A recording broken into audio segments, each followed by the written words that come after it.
К 2030-му спрос на литий вырастет более чем в 40 раз. Этот металл уже называют белой нефтью 21 века. Тот, кто контролирует его запасы, будет диктовать правила всей мировой экономики, от электромобилей до армий и энергосетей. Сейчас я расскажу, почему за литиевые месторождения уже разгорается тихая война между сверхдержавами и чем это грозит всем нам. Начнем с простого вопроса. Что вообще такое литий и почему из-за него готовы ссориться крупнейшие государства планеты? Это самый легкий металл в природе. Настолько легкий, что кусок чистого лития плавает в воде и при этом мгновенно вступает с ней в реакцию. Открыл его шведский химик Юхан Август Арфвидсон в 1817-м, изучая минерал питолит с острова Утё. Название дали от греческого слова «литос» — камень, потому что впервые металл нашли именно в горной породе, а не в растениях или крови животных, как другие щелочные элементы.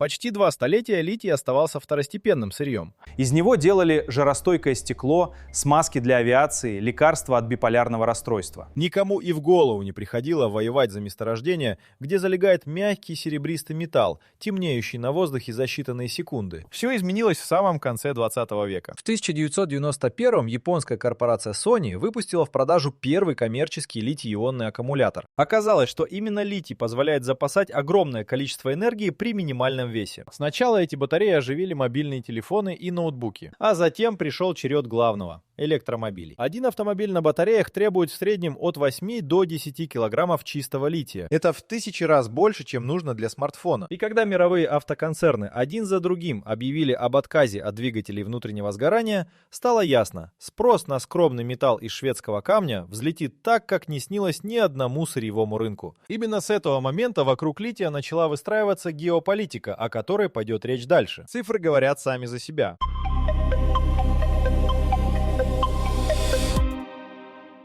В 2010-м мир добывал около 28 тысяч тонн лития в год. К 2023-му добыча превысила 180 тысяч тонн, рост более чем в 6 раз всего за 13 лет.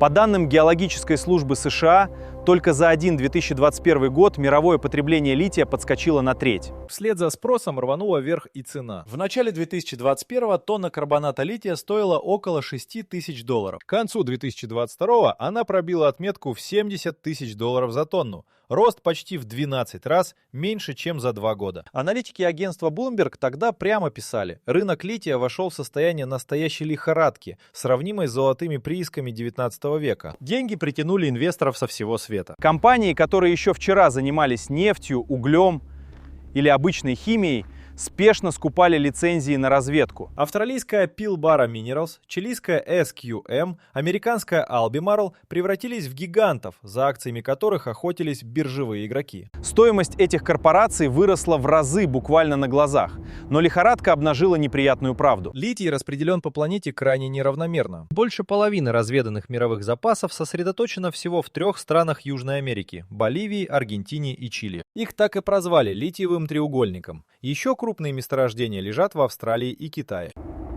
А вот у Европы, Японии и большей части остального мира собственного лития почти нет. И тут выяснилось самое важное. Добыть металл из земли — только полдела. Его еще нужно переработать в чистые соединения, пригодные для батарей. И эту стадию почти монопольно захватил один игрок. К 2020-му Китай контролировал около 60% мировой переработки лития и почти 3/4 производства самих аккумуляторов. Западные страны с ужасом осознали, что оказались в зависимости, из которой быстро не выбраться. Именно здесь тихая экономическая гонка начала превращаться в настоящее геополитическое противостояние.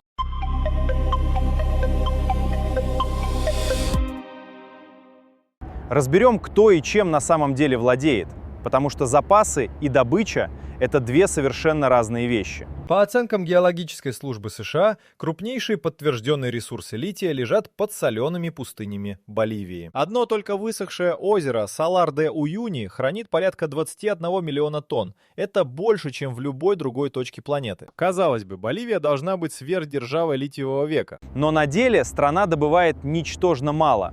Ее рассолы слишком богаты магнием, а инфраструктуры и технологий переработки почти нет.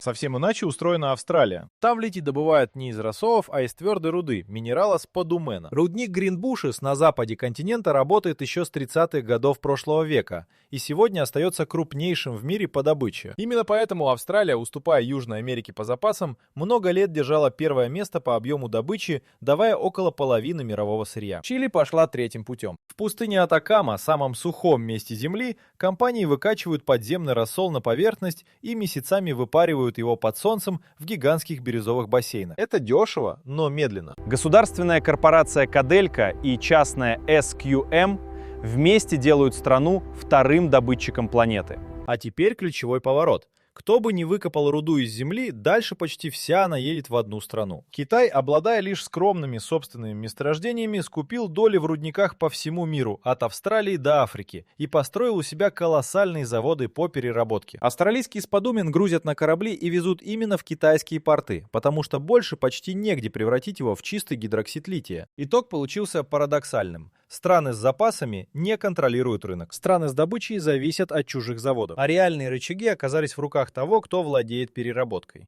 Пекин это прекрасно понимал и годами методично скупал активы, пока Запад увлеченно продавал электромобили. Когда в Вашингтоне и Брюсселе наконец подсчитали свою зависимость, оказалось, что догонять придется десятилетиями. И вот тогда началась настоящая борьба за месторождение, о которой пойдет речь дальше. Двигателем всей этой лихорадки стал один единственный товар – электромобиль. Чтобы понять масштаб, достаточно взглянуть на статистику.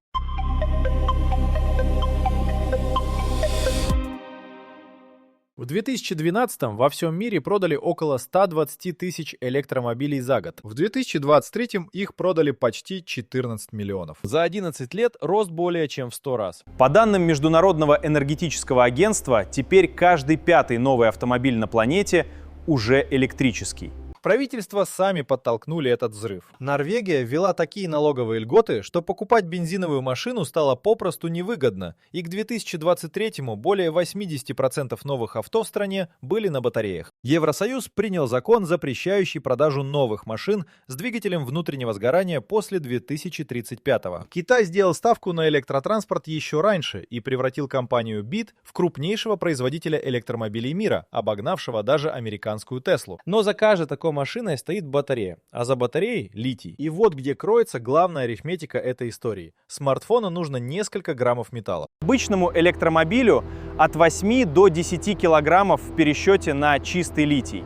Крупному электрическому пикапу или грузовику в несколько раз больше. Умножьте это на миллионы машин в год, и становится понятно, откуда взялся 40-кратный прогноз роста спроса. Автоконцерны осознали угрозу первыми. Они поняли, что без гарантированных поставок лития их амбициозные планы превратятся в пустые обещания. И тогда производители машин начали делать то, чего раньше не делали никогда. Напрямую заключать контракты с горнодобытчиками, минуя посредников. Tesla подписала соглашение с австралийскими и китайскими поставщиками. General Motors вложила сотни миллионов долларов прямо в разработку месторождения в Неваде. Volkswagen и Ford бросились скупать доли в рудниках по всему свету. Автомобиль перестал быть просто автомобилем. Он превратился в способ запасать критическое сырье, а гонка за клиентом обернулась гонкой за граммами лития. Именно в этот момент металл окончательно перестал быть темой химиков и стал предметом заботы президентов и генеральных штабов.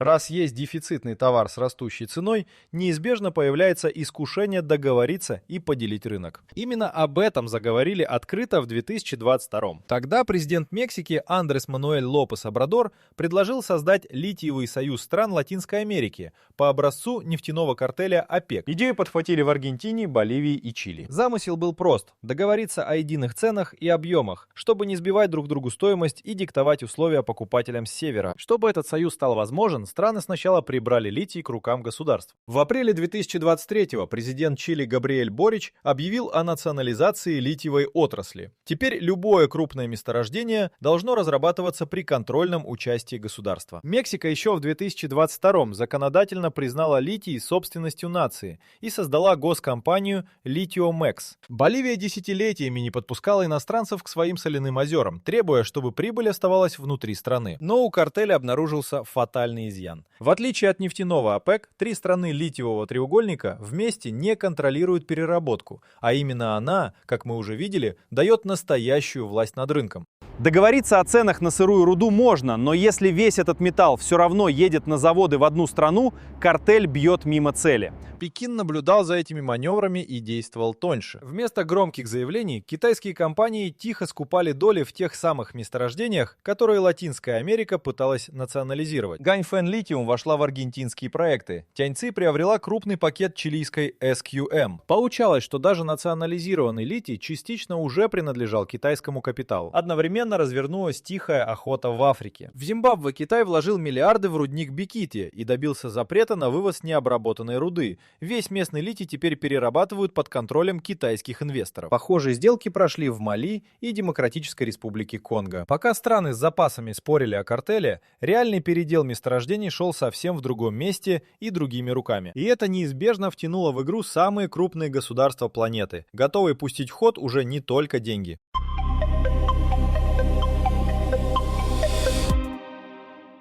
Вернемся к тем самым 3 странам, что сидят на половине мировых запасов, и посмотрим, как по-разному сложилась их судьба. Аргентина, Боливия и Чили лежат на общем плато Анд, где под соляными пустынями скрыты рассолы, насыщенные литием. Но результаты у соседей оказались противоположными. Аргентина выбрала путь открытых дверей. Правительство разрешило иностранным компаниям работать свободно, с минимальными ограничениями, и провинции сами заключали сделки с инвесторами. Результат не заставил себя ждать. За несколько лет в стране запустили десятки проектов, добыча пошла в рост, и аналитики предсказывают, что именно Аргентина в ближайшее десятилетие может обогнать всех соседей. Сюда пришли и австралийцы, и канадцы, и особенно активно китайцы. Чили пошла ровно наоборот. Как уже говорилось, весной 2023-го Борич поставил отрасль под государственный контроль. Инвесторы восприняли это настороженно, часть проектов замерла в ожидании новых правил. Страна получила гарантию, что прибыль останется дома, но заплатила за это темпами роста. А Боливия так и осталась спящим гигантом. Обладая крупнейшими в мире ресурсами под озером Уюни, она за 20 лет так и не наладила промышленную добычу. Государственная компания ELB пробовала работать то с немцами, то с русскими, то с китайцами, но проекты буксовали. Магний в рассолах, отсутствие технологий и политическая нестабильность держали боливийский литий под землей. И вот тут в игру всерьез вошли Соединенные Штаты. Вашингтон с тревогой наблюдал, как весь литиевый треугольник одну сделку за другой уходит под влияние Пекина. Ответом стал закон о снижении инфляции, принятый в 2022. Он предусматривал огромные налоговые льготы для электромобилей, но только тех, чьи батареи сделаны из сырья, добытого в США или в дружественных странах. Фактически это была попытка выстроить собственную литиевую цепочку в обход Китая. Америка начала действовать и внутри своих границ. В штате Невада запустили проект Такер Пасс, крупнейшее литиевое месторождение Северной Америки. Правительство выделило на него сотни миллионов долларов кредита. Но добыча там наткнулась на протесты коренных племен и экологов, считающих эти земли священными. Стало ясно, даже у себя дома добыть литий не так просто, как подписать закон.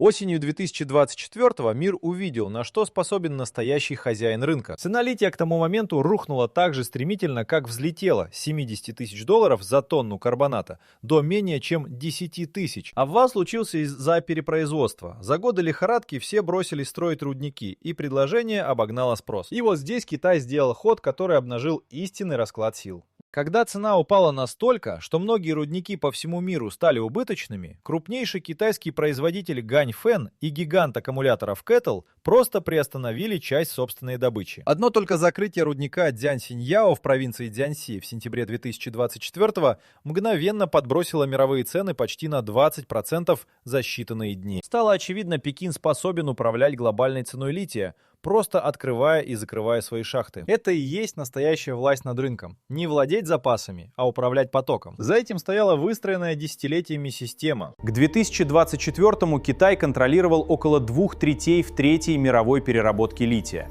и почти 3/4 производства аккумуляторных элементов.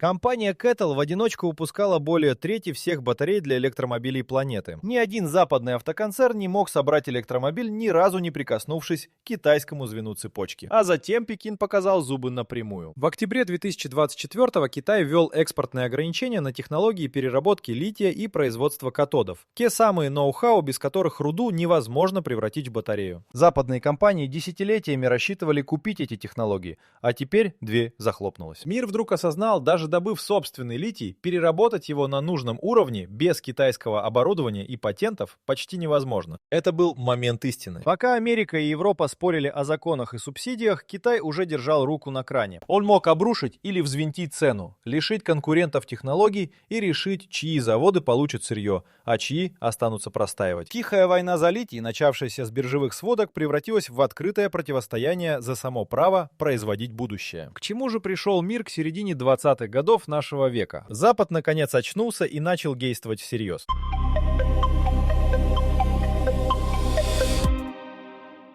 Евросоюз в 2024 принял закон о критическом сырье, поставив цель к 2030-му добывать не менее 10% нужных металлов у себя и перерабатывать не менее 40% внутри блока. В Германии, Португалии, Сербии и Финляндии начали разведку собственных литиевых месторождений, хотя каждая уперлась в протесты местных жителей, боящихся за свою землю и воду. Сербский проект «Едар» компании Rio Tinto стал символом этой борьбы. Правительство сначала отозвало лицензию под давлением массовых протестов в 2022, затем вернуло ее в 2024 на фоне сделки с Евросоюзом.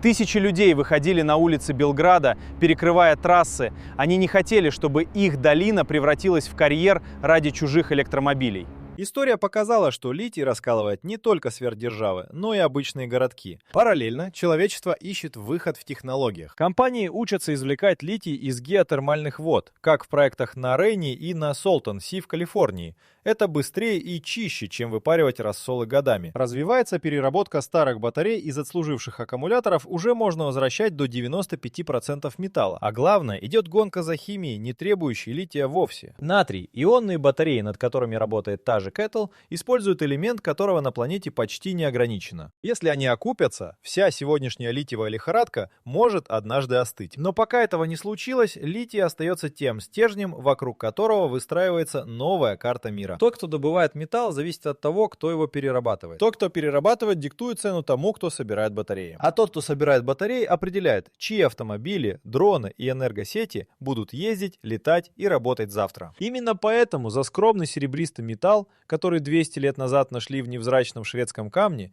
сегодня всерьез готовы бороться крупнейшие государства планеты. Это не война за территории в привычном смысле. Это тихая, но жесткая борьба за право производить само будущее. И от ее исхода зависит, каким это будущее окажется для всех нас.